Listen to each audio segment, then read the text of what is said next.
சின்னம்மா அம்மா எங்க? பஞ்சு கழிவு கூட சேர்ந்து கல்யாண வீட்டுக்கு முதல்ல போயாச்சுங்க. அது சரி, உன் தங்க நெக்லஸ் எங்க? ஒரு மாதிரி ஃபேன்சி நெக்லஸ் போட்டிருக்க. அது வந்து நீ இழுக்கத பார்த்தா சரியில்லையே. என்ன நடந்து சொல்லு, எதனாலும் சொல்லு.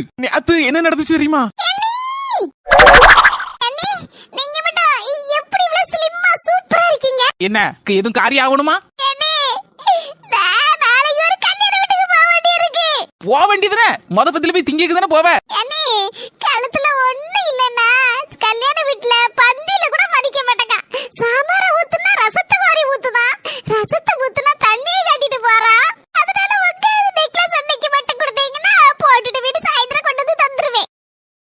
எதனால அட்ஜஸ்ட் பண்ணி தானங்க போனோம், அதனால தாங்க நெக்லஸ் கொடுத்தேன். சின்னம்மா உனக்கு வெள்ளந்தி மனசு.